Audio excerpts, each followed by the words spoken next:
इस शरीर का मोह मत करो, यह तो माटी है, माटी में मिल जाएगा। अमर तो आत्मा है, जो परमात्मा में मिल जाएगी। जो होता है अच्छे के लिए होता है। कभी कभी विपरीत परिस्थितियां हमारी वर्तमान स्थिति को अच्छा करने के लिए आती हैं। मन चंचल है, इसे और संयमित करना कठिन है, लेकिन यह अभ्यास से वश में हो जाता है। मैं हमेशा तुम्हारे साथ और तुम्हारे आसपास रहता है, चाहे तुम कुछ भी कर रहे हो।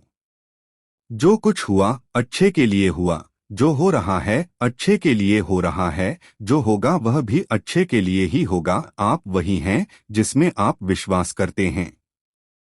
आप वह बन जाते हैं जो आप मानते हैं कि आप बन सकते हैं।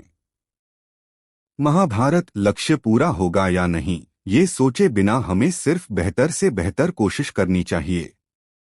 3 वर्ष पहले लक्ष्य पूरा होगा या नहीं, ये सोचे बिना हमें सिर्फ बेहतर से बेहतर कोशिश करनी चाहिए। वर्टिकल बार धर्म धर्म दैनिक भास्कर। महाभारत का प्रसंग जो बताता है कर्मों का फल इंसान के हाथ में नहीं है। किसी भी काम की शुरुआत में ये नहीं सोचना चाहिए कि सफलता मिलेगी या नहीं, लक्ष्य पूरा होगा या नहीं, क्योंकि कर्मों की सफलता या असफलता इंसान के हाथ में नहीं है। महाभारत में श्री कृष्ण ने अर्जुन को यही उपदेश दिया था कि तुम सिर्फ कर्म करो, फल की इच्छा मत करो। जो लोग धर्म के अनुसार कर्म करते हैं उन्हें सफलता जरूर मिलती है। ये बात महाभारत के एक प्रसंग से समझ सकते हैं। हमारी सफलता और असफलता इस बात पर निर्भर। श्री कृष्ण ने अर्जुन को समझाया, तुम सिर्फ बेहतर कोशिश करो। दुर्योधन सभी पांडवों को मार देना चाहता था, इसीलिए उसने लाक्षागृह में पांडवों को मारने की योजना बनाई। लाक्षागृह के षड्यंत्र से किसी तरह सभी पांडव बच गए और वेश बदलकर वन में रहने लगे। उस समय राजा द्रुपद ने राजकुमारी द्रौपदी का स्वयंवर आयोजित किया था। इस आयोजन में पांडव में भी ब्राह्मणों के वेश में पहुंच गए। स्वयंवर में श्री कृष्ण भी मौजूद थे और वे ब्राह्मण रूप में सभी पांडवों को पहचान गए। स्वयंवर में शर्त रखी गई थी कि योद्धा को भूमि पर रखे पानी में देखकर छत पर घूम रही मछली की आंख पर निशाना लगाना है। जो योद्धा इस शर्त को पूरी कर देता, उससे द्रौपदी का विवाह होना था। जब अर्जुन इस प्रतियोगिता में शामिल होने पहुंचे तो श्री कृष्ण ने उन्हें समझाया कि मछली की आंख में निशाना कैसे लगाना है। श्री कृष्ण ने अर्जुन को पूरी विधि समझा दी। श्री कृष्ण की बातें सुनकर अर्जुन ने कहा कि अगर सब कुछ मुझे ही करना है तो आपकी क्या जरूरत है। श्री कृष्ण बोले कि तुम सिर्फ वह करो जो तुम्हारे वश में है, और मैं वह करूंगा जो तुम्हारे वश में नहीं है, यानी मैं हिलते हुए पानी को स्थिर करूंगा ताकि तुम्हें निशाना लगाने में परेशानी न हो। तुम सिर्फ बेहतर से बेहतर करने की कोशिश करो। श्री कृष्ण की बात मानकर अर्जुन ने बेहतर कोशिश की और उसने मछली की आंख में निशाना लगा दिया। इस प्रसंग की सीख यह है कि हमें अच्छी से अच्छी कोशिश करनी चाहिए। कर्म करते समय फल की इच्छा नहीं करनी। श्री कृष्ण बोले कि तुम सिर्फ वह करो जो तुम्हारे वश में है, और मैं वह करूंगा जो तुम्हारे वश में नहीं है, यानी मैं हिलते हुए पानी को स्थिर करूंगा ताकि तुम्हें निशाना लगाने में परेशानी न हो। तुम सिर्फ बेहतर से बेहतर करने की कोशिश करो। श्री कृष्ण की बात मानकर अर्जुन ने बेहतर कोशिश की और उसने मछली की आंख में निशाना लगा दिया। इस प्रसंग की सीख यह है कि हमें अच्छी से अच्छी कोशिश करनी चाहिए। कर्म करते समय फल की इच्छा नहीं करनी चाहिए।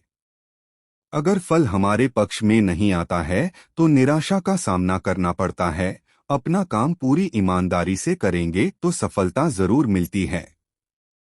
कृष्ण चाहते तो स्वयं भी काल्यवन और अन्य अधर्मी राजाओं का वध कर सकते थे, परंतु देवताओं के दिए वरदान का मान रखने के लिए ही उन्होंने काल्यवन को राजा मुचुकुंद के हाथों मरवाया।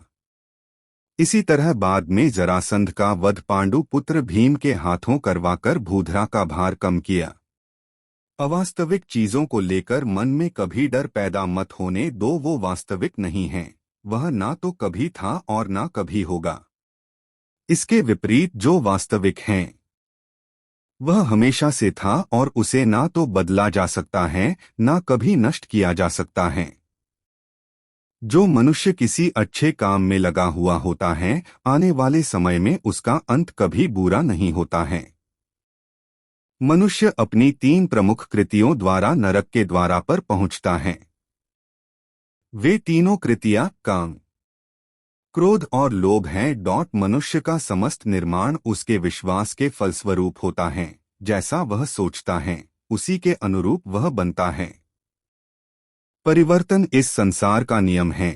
एक नजर में तुम असीम संपत्ति के मालिक बन सकते हो, दूसरी नजर में तुम दरिद्र बन सकते हो।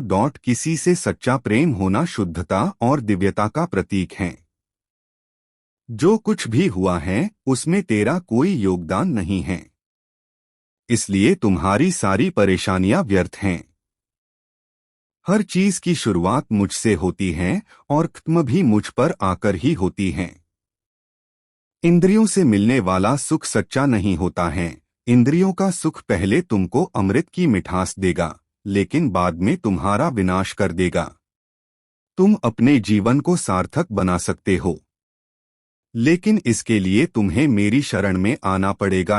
अगर तुम्हें मेरी बातें अटपटी लगती हैं, तो तुम्हें अपने नजरिए को बदलने की जरूरत है। अभी तुम चीजों को उस तरह से नहीं देखते हो जिस तरह मैं देखता हूं। अगर एक बार तुमने मुझ पर विश्वास कर लिया तो तुम्हें जीवन में कभी निराश होना नहीं पड़ेगा। एक बार जो मुझ पर विश्वास करता है उसको मैं कभी छोड़ता नहीं हूं। जो मेरे भक्तों के साथ धोखा करता है उसके लिए मैं सबसे बड़ा शत्रु हूं। अगर किसी ने मेरे भक्त को एक बार भी धोखा दिया तो जन्मों जन्मों तक मैं उसका उद्धार नहीं करता हूं। इस देवत्व का सर्वोच्च मैं हूं, सब कुछ मुझ पर निर्भर है। अगर तुमने मेरे बारे में जान लिया तो तुम्हारा कल्याण निश्चित है।